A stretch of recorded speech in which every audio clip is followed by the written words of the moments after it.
Всем доброго времени суток, дорогие наши друзья, любимые подписчики и гости нашего канала паранормальных блогеров. Мы рады вас вновь всех приветствовать. Друзья, мы по-прежнему находимся в Питере.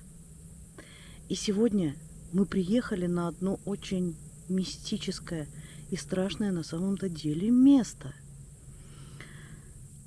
Мы о нем узнали также от наших любимых подписчиков. Вы знаете, это место называется Воронья гора. Но мы слышали, что это мистическое место, аномальное. Но тем не менее мы не знали, что на самом пике этой горы находится кладбище. Посмотрите. Вот в данный момент мы находимся на этом кладбище. Сейчас немножко пройдемся, просто попробуем с вами ощутить эту атмосферу, Да. понять вообще, что здесь, как. Друзья, по слухам, именно вот на этом месте, вот именно в этой точке, это самый эпицентр аномалии. Почему здесь так происходит?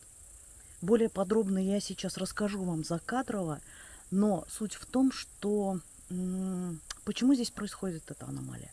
Видимо, потому, что здесь какие-то вот пласты сталкиваются и получается вот какой-то разлом. И мы сейчас вот находимся как раз на том месте, где произошел этот разлом. И по слухам здесь происходят очень странные вещи. Многие люди здесь что-то видят, что-то слышат. Причем это происходит не ночью, как вы понимаете, а днем, когда вот по этой дороге проходят люди. То есть происходят разные мистические истории. Мы более подробно, конечно же, сейчас закадрово объясним. И еще хотелось бы сказать пару слов о том, что мы хотим здесь провести. Пришли мы специально ночью. Днем, я думаю, что смысла не было здесь записывать. Ну, как бы кладбище есть кладбище. Да, то, что оно находится на горе. Конечно, мы вам сейчас все это покажем. Мы засняли все это квадрокоптером. Думаю, это будет наглядно видно, что это гора.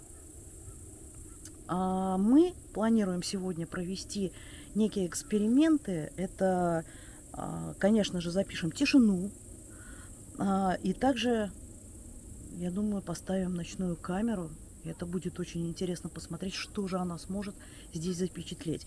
И если это действительно какая-то аномальная зона, то я думаю, что мы должны здесь что-то увидеть. Поэтому, друзья, оставайтесь с нами, а мы начинаем.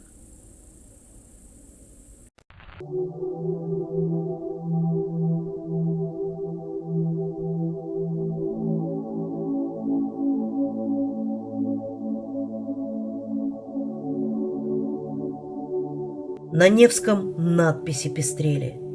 Кричала каждая стена. Внимание! При артобстреле опасна эта сторона. Весь Ленинград, как на ладони, с горы Вороней виден был. И немец бил с горы Вороней, из дальнобойной Берты бил. Прислуга в землю Берту врыла между корней, между камней, и, поворачивая рыло, отсюда Берта била все 900 блокадных дней. Без перерыва, в голод, в горе, в ребячий выкрик, в хлеб и соль, в последний свет, в последнем взоре, в его отчаяние и боль, в его последнее решение, в его «умрем, но не сдадим». И над открытою мишенью ревел огонь, клубился дым, и в них глядел на все готовый, к земле всей тяжестью присев, 400-миллиметровый, не закрывающийся зев.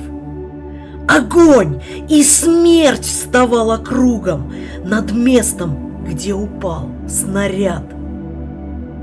Потом я увидал под лугой на летней даче детский сад. Сад 5-летних инвалидов, игру смеющихся коллег. Не дай вам Бог такое видеть, такое вынести вовек. Я с осторожностью напрасной, к тому привыкнув на войне, хожу по менее опасной при артобстреле стороне. Привычка. Жду на все готовой, что вот минутой наугад 400-миллиметровый в жизнь с визгом врежется снаряд.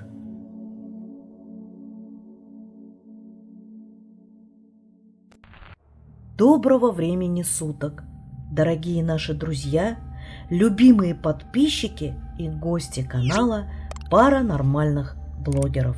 Мы рады вас всех приветствовать.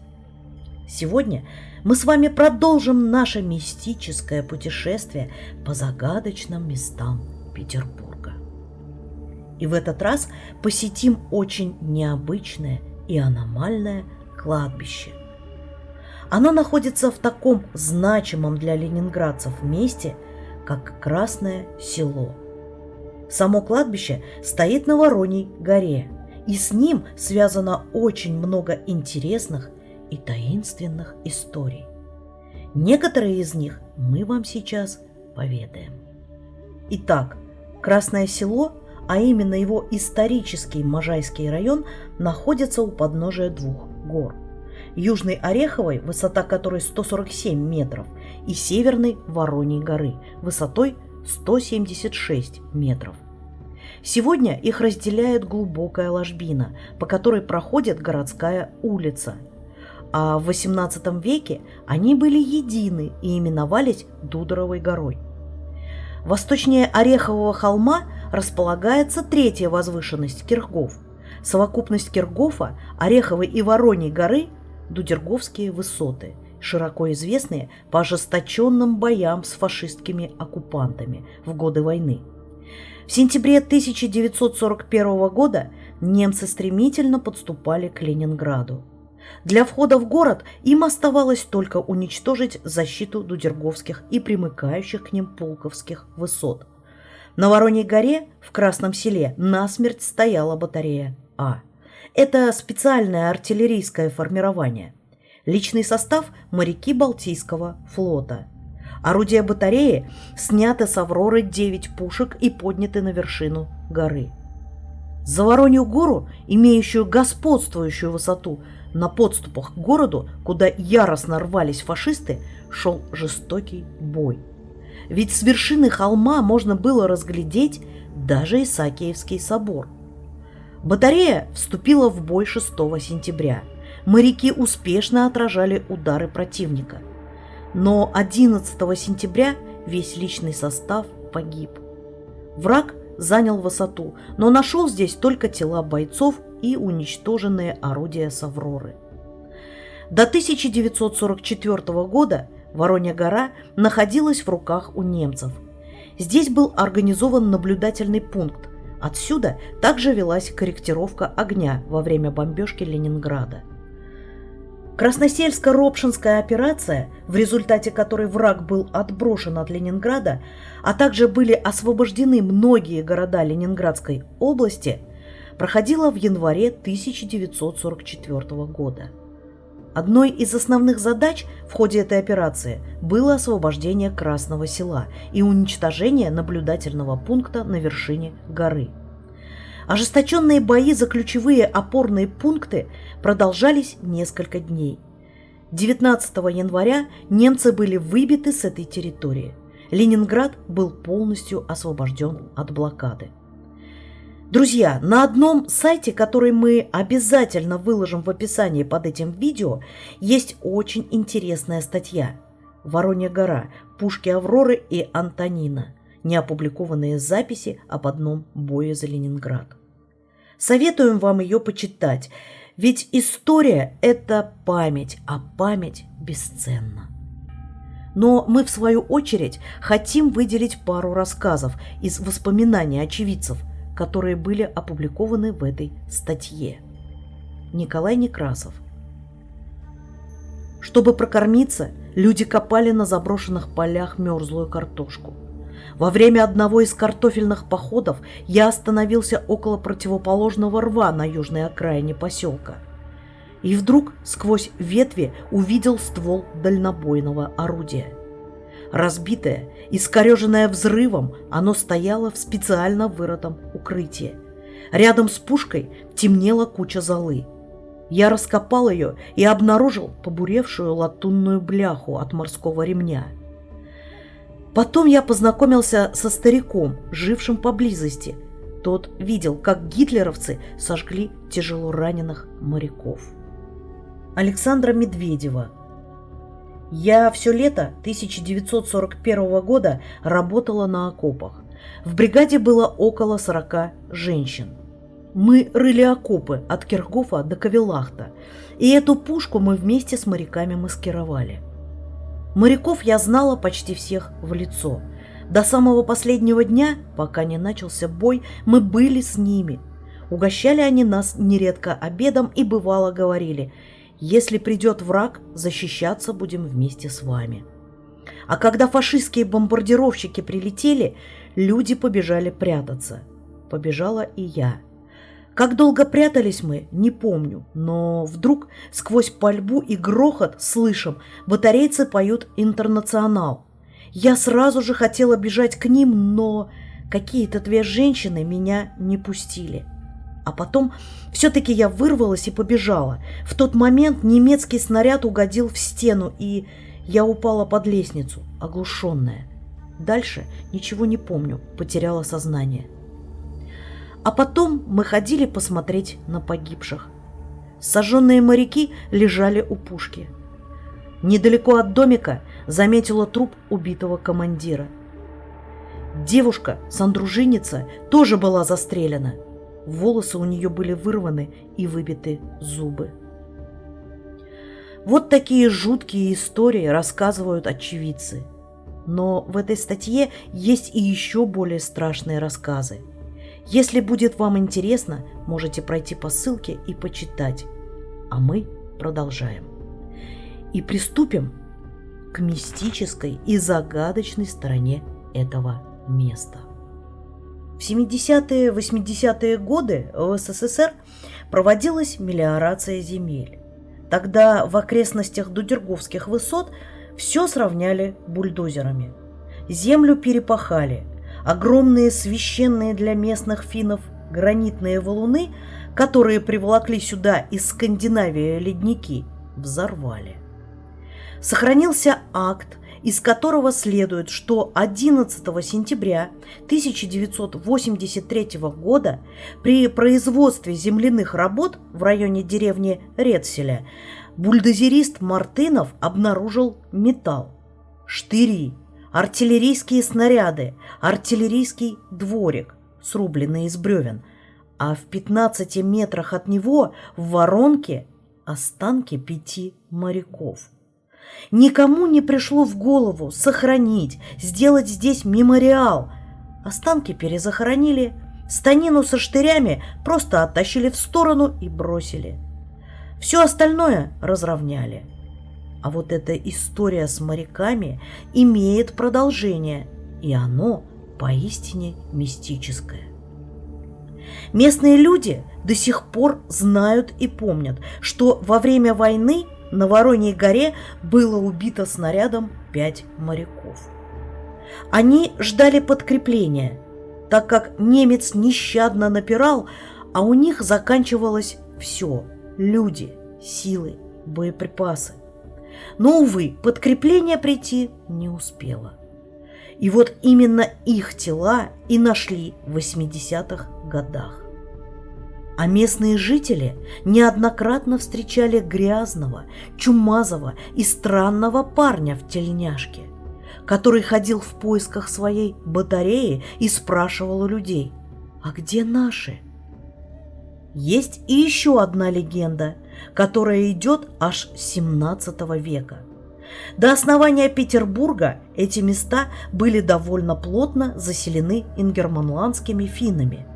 В существовавший на этих землях лютеранский приход Туутаре входило несколько десятков деревень. Уже в 1640 году в районе Красного Села была деревянная кирха, а в 1833-36 годах в приходе Туутаре была выстроена новая каменная кирха.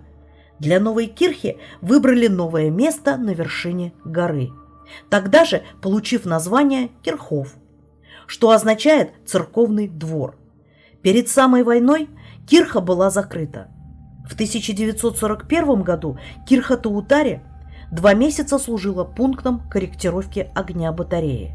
И в конечном итоге 11 сентября была захвачена немцами. Одно из ближайших к Кирхофу авроровских орудий дало по захваченной кирхе залп, и она от этого, конечно, пострадала. После войны в 1946-53 годах кирха Туутаре была полностью разобрана, и ее по кирпичику растащили местные жители.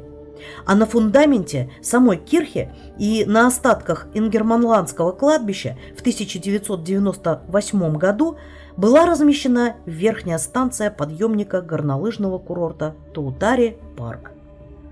И посетители этого парка неоднократно становились свидетелями паранормального явления, будто откуда-то из-под земли доносится песнопение, напоминающее церковный хор.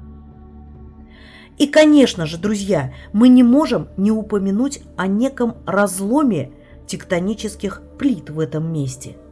Эту версию сформулировали светила геологической науки Квасов и Яковлев в 1930-е годы. Версия неотектоническая. После стаивания ледника Балтийский щит, освободившись от колоссального веса льда, дал подвижку в разломах, и произошло некое выдавливание ленточных глин из коренных пород. Воронья гора, Ореховая и Кирхов сложены в основном именно из глин, и все они находятся на разломе щита местного значения. Потому и Дивон ниже Ордовика, что при выдавливании перевернулись слои. В связи с этим на том месте, где мы проводили эти съемки, образовался разлом, а, как известно, такие места называют геопатогенными зонами, где с человеком может происходить разное. Как отразится на физическом состоянии, это и головные боли, общее недомогание, так и психологическое. В таком состоянии человек может что-то увидеть, то есть зрительная галлюцинация, или что-то услышать, слуховая галлюцинация. Конечно же, друзья, нас не могло не заинтересовать такое загадочное, исторически и мистически богатое место, и мы его посетили, проведя там долгое время на протяжении ночи. Что из этого получилось и какие это дало результаты, вы сможете увидеть в этом видео. А пока оно еще не началось, предлагаем вам подписаться на наш канал паранормальных блогеров, те, кто еще не подписался, нажать на колокольчик. И, конечно же, по окончанию видео ждем вас в комментариях, дабы нам очень важны ваши мнения и версии. Ну а теперь желаем вам мистического просмотра и полного погружения в ночную атмосферу аномального кладбища. Так, мы решили сейчас поставить камеру ночного видения как раз стемнело, да? Да, как раз стемнело.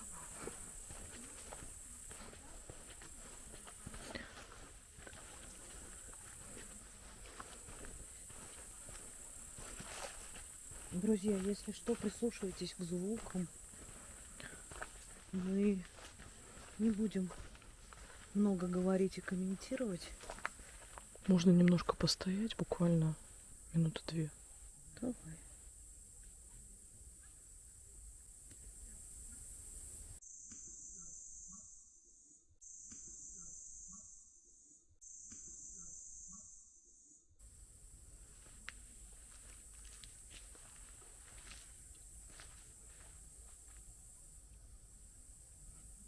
На чем-то фокусировалась.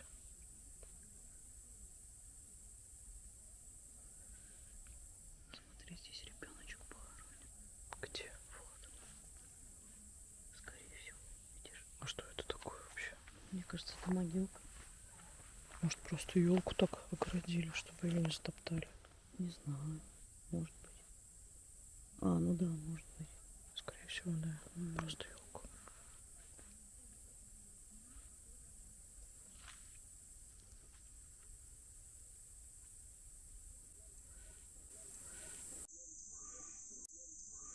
Может, чуть-чуть подальше пройти.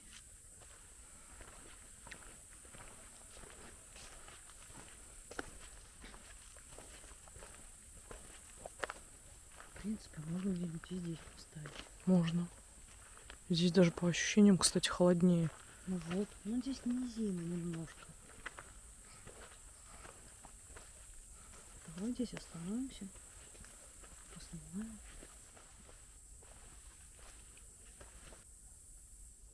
Что Слышала шорох? Ты вообще это слышишь? Да. Что это может быть?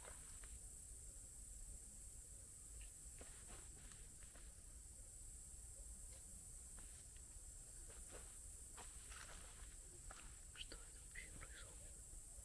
Там дальше забор, что ли? Здесь территория просто обнаружена. Подожди, стой. На чем-то фокусируется.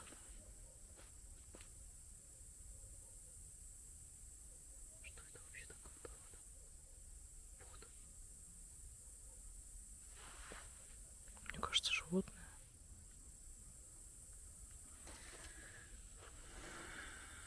Но в таком месте, знаешь, что угодно может быть. Ну тогда ты знаешь, я предлагаю поставить вот здесь вот. Давай. В принципе, место такое. И направить ее как раз таки вот на эту аллею. Давай. Вот так, да? Да. Давай. То сюда вперед. Да. Если что, так возможно какой-то результат будет. Ребят, мы сейчас подготовимся, все поставим. Все, друзья, а мы поставили камеру ночного видения. Вот. Но я бы хотела еще дополнить, чем еще примечательно это место. Здесь везде шли бои. И на этом месте, вот где сейчас находится вот это кладбище, да, вот это аномальное место, здесь также были бои, здесь также погибали солдаты. Друзья, это вообще настолько место, пропитанное кровью, пропитанное смертями. Вы не представляете, каково здесь находиться. Вы не представляете вообще, какая здесь атмосфера. Но я очень надеюсь, что мы постараемся вам передать ее. Также при помощи ночной камеры я надеюсь, что что-то мы сможем заснять. А сейчас, друзья, давайте немножко вместе с вами пройдемся по аллее, дабы почувствовать вот эту атмосферу. Мы пройдемся тихо, чтобы и вы смогли с нами послушать какие-то звуки. Может быть, что-то сможем запечатлеть на камеру. Ну что, мы уходим, оставляем ночную камеру здесь, а сами отправляемся, да? Пока у нас снимает камера, В общем, Да, Далеко достаточно ушли. дорога, в принципе, здесь идет вниз. Я не знаю, будет ли вообще видно. Я просто в объектив камеры вообще ничего не вижу. Ты ее на полную включил, да? Да, я на полном. Здесь какой-то странный запах. Кстати, да. Что-то напоминающее газ. Каким-то газом пахнет. Не знаю, мне кажется, каким-то тухляком. Друзья, ощущение на этом кладбище, ну, учитывая то, что здесь еще вот эта вот аномалия, я не знаю, ну, по крайней мере, как вот я себя сейчас ощущаю, ну, достаточно спокойно. Но это не всегда говорит о том, что аномалии нет. Это, скорее всего, просто, ну, мозг начинает абстрагироваться от происходящего, так скажем. Поэтому самое главное, наверное, это то, что отснимет камера. Опять-таки тишина, что покажет. На электромагнитнике показаний никаких нет. Поэтому будем ориентироваться на то, что запечатлит камера ночного видения. Вот эта камера, возможно, мы здесь что-то услышим. Но по ощущениям спокойно. Говорим как есть. Это правда.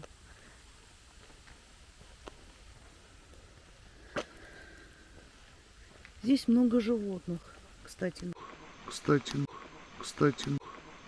говоря. Да, Ну мы... как, ежики там, не знаю, вот совы летают. Возможно, если какие-то будут шорохи, могут быть и они. Но вот, вы знаете, друзья, был один момент, вот буквально там на площадке, ну тоже вот вокруг кладбища, с одной стороны свежие захоронения, с другой стороны более старые захоронения. И вот где свежие захоронения, мы не успели просто включить камеру, так как выходили вот, когда поставили ночную, и был очень сильный стук, ну как железный, вот именно как будто бы калитку закрыли, прям сильный был стук. Но ветер, но он есть, но он не такой сильный, чтобы, знаете, вот эту калитку закрыло. К сожалению, не успели заснять. Ну, ветер, свет, он там выше его нет абсолютно. То есть там Да. полный штиль, он в основном здесь внизу. То есть здесь уже кладбище практически заканчивается, идет к завершению. Да. Вот. В общем-то, на кадрах с квадрокоптера вы, наверное, все увидели. Здесь Я уже... просто не знаю по рассказам, что и прочее, да, по поводу вот тех аномалий, которые люди здесь ощущают и прочее.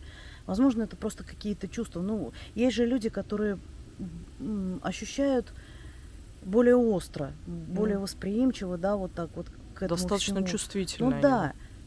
Я не знаю, может быть, это уже из-за того, что мы не первый раз находимся вот в таких условиях, и как бы вот такие чувства у нас немножко привычны, скажем так.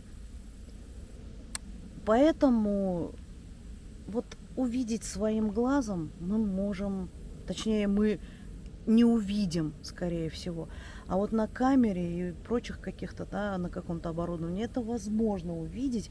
Поэтому, друзья, если вы что-то увидите, услышите, обязательно пишите в комментариях, ставьте тайм-коды, и мы это все будем подробно разбирать у нас в разборе по косточкам. Обязательно. Потому что, понимаете, вот это место, оно действительно очень интересное. Оно интересное как исторически, так и, в принципе, вот мистически.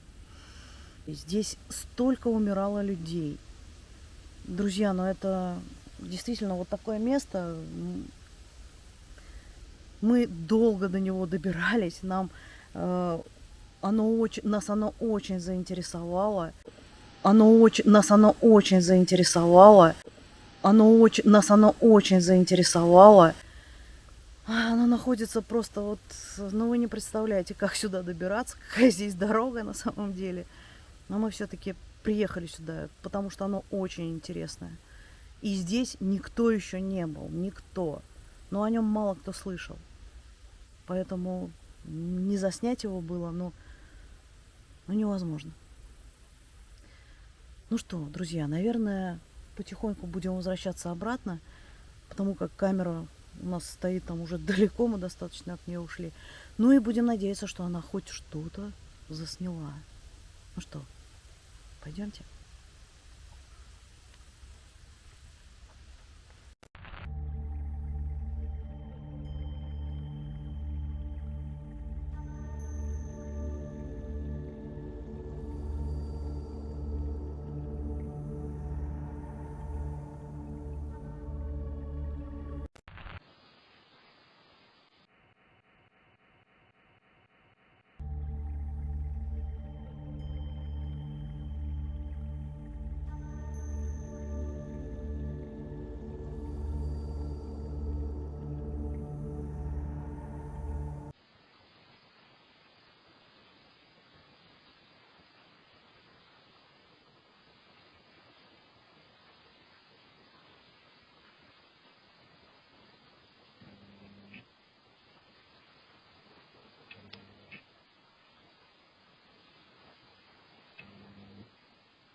Так, мы возвращаемся за камерой.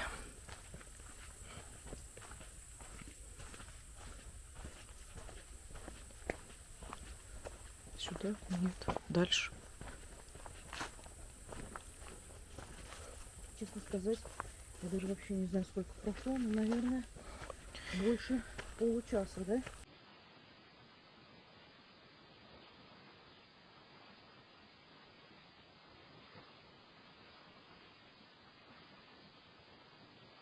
Да, мы постарались максимально оставить, потому что, во-первых, нам надо ее проверить, понять, ну, что происходит в принципе, потому что нас заинтересовал тот феномен, что происходит с Особенно камерой. в домиках.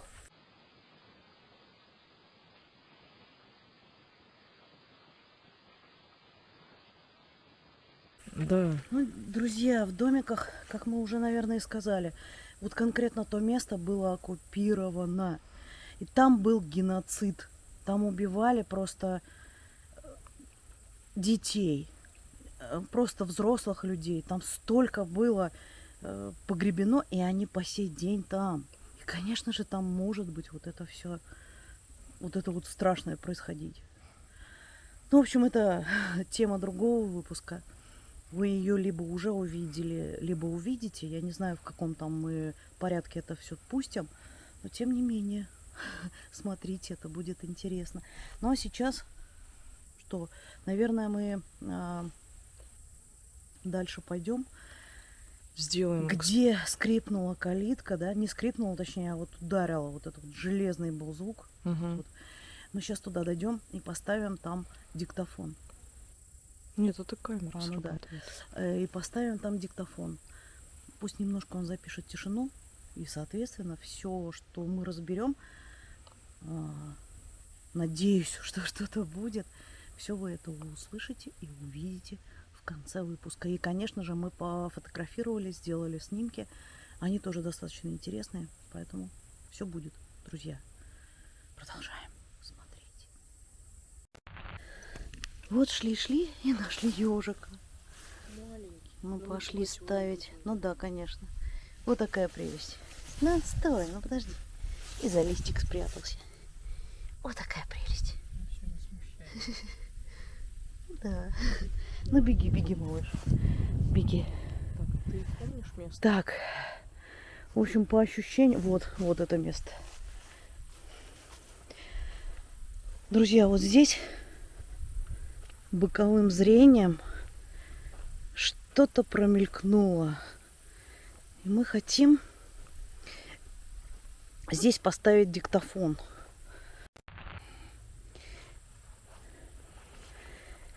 Мы здесь уже находимся. Тань, сколько? Наверное, часа 3. Наверное, да. Это учитывая, что мы просто прогулялись, искали места, где поставить, учитывая то, что стояла у нас камера ночного видения в час. Ну, как бы вот так. Сейчас мы поставим диктофон, зададим вопросы Так, давай. и немножко подождем. Дух этого места, мы обращаемся к тебе. Если ты нас слышишь, пожалуйста, ответь нам на вопрос.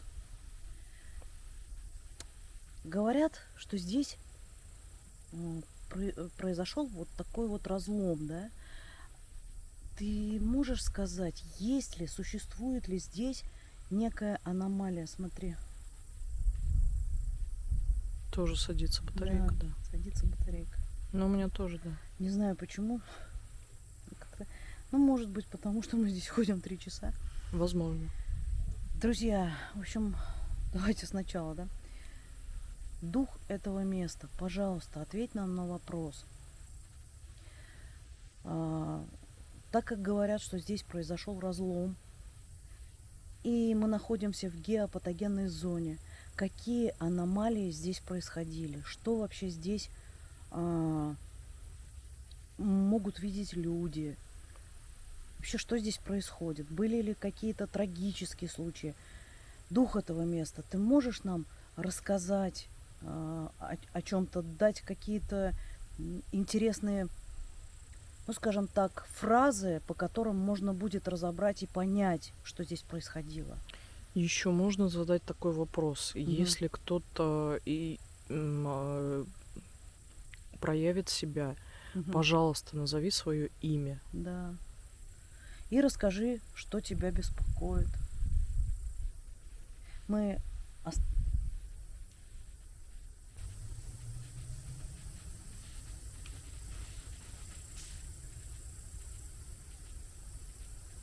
Ты слышишь? Да, я слышу это.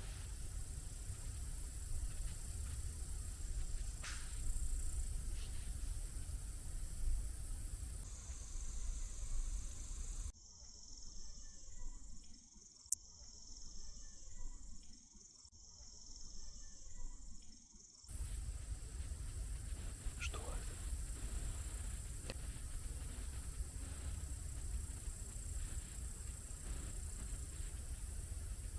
Что это? Кто здесь? Кто здесь? Кто здесь?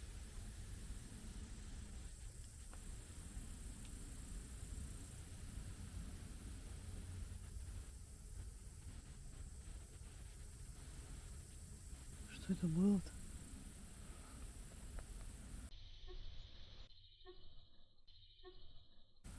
Ну ладно, я думаю, что... Это ветки ломались. Слышала, да? Да. И звук какой-то странный. Блин, у меня еще батарейка садится. Ну, короче, все мы это записываем. Ладно, все. Оставляем диктофон здесь. Если будут какие-то ответы, Да. вы обязательно их услышите. Все, мы уходим. Так, диктофон включен. Да, включим, пойдем.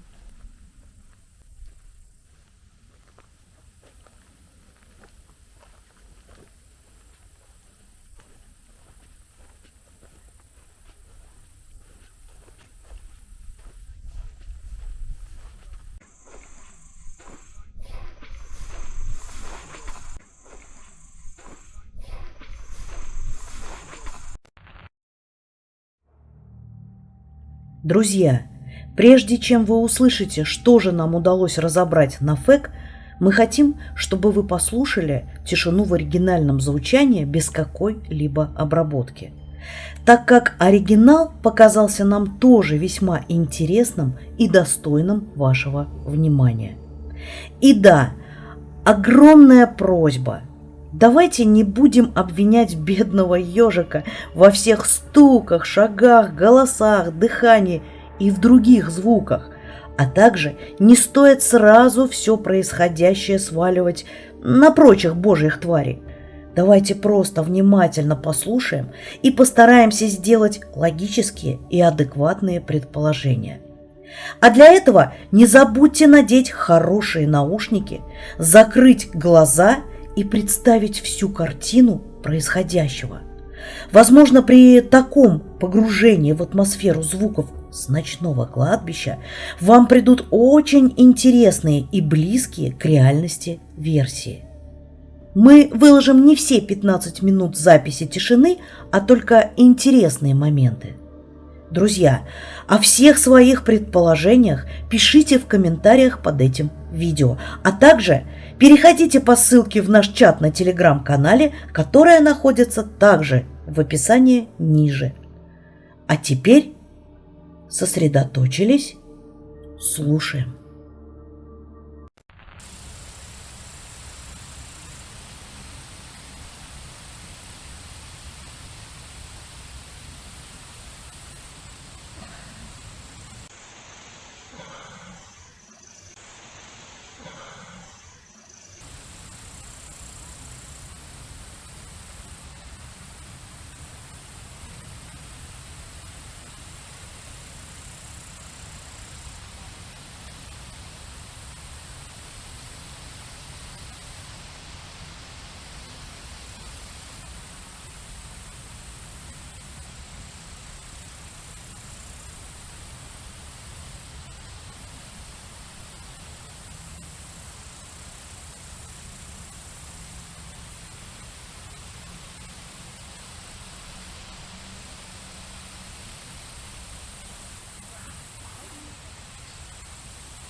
Друзья, извиняемся за качество съемки, потому что у нас катастрофически сели все светильники. Мы уже просто обычный фонарик взяли. Вообще все садится. Так, запись у нас Так, время. 14 минут. 14 минут, отлично. Но это очень много. Да, это много. Выключай. Все, я Давай. выключаю. Дух этого места. Спасибо, что ты с нами пообщался. Мы тебя благодарим и отпускаем. Уходи с миром. Мы тебя благодарим и отпускаем. Уходи с миром. Мы тебя благодарим и отпускаем. Уходи с миром. Все, у меня сел свет. 2 аккумулятора были замечательно заряжены. Я не знаю, Мне что дай происходит. хотя бы этот фонарь. Сейчас я дам. Да, сейчас, секунду, я выключу, только я потому что не вижу. Все. Держи. Мы сейчас находимся в полной темноте, и нам как-то нужно отсюда еще возвращаться. В общем, мы уходим. Давайте сразу финалочку. Потому что, правда, находиться здесь не очень так, приятно. Ну, сами понимаете. Мы очень хотели попасть в это место. Мы сюда приехали. Мы отсняли, и я очень надеюсь, что что-то получилось. Вы знаете, скажем так, мы впервые вообще в этом городе, мы впервые вот в этих всех локациях мы приехали, конечно, просто на разведку. Мы нашли еще некоторые очень интересные места, но, к сожалению, нам нужно будет уже скоро уезжать. Поэтому, друзья, все оставим на следующий раз. И я думаю, что этот следующий раз будет на следующий год. Но мы с вами еще об этом поговорим. Ну а сейчас мы, наверное, будем закругляться. И будем надеяться, что что-то получилось. Спасибо вам огромное за просмотр. Всем огромное спасибо, кто досмотрел до конца. Дорогие наши подписчики, если не сложно, поставьте лайк, потому что все-таки мы действительно старались. Правда, нам очень хотелось показать вам это место. Оно ценно даже исторически. Мы вас всех очень любим. Оставайтесь с нами. Дальше будет только интереснее. И помните, вы у нас самые лучшие. Пока-пока.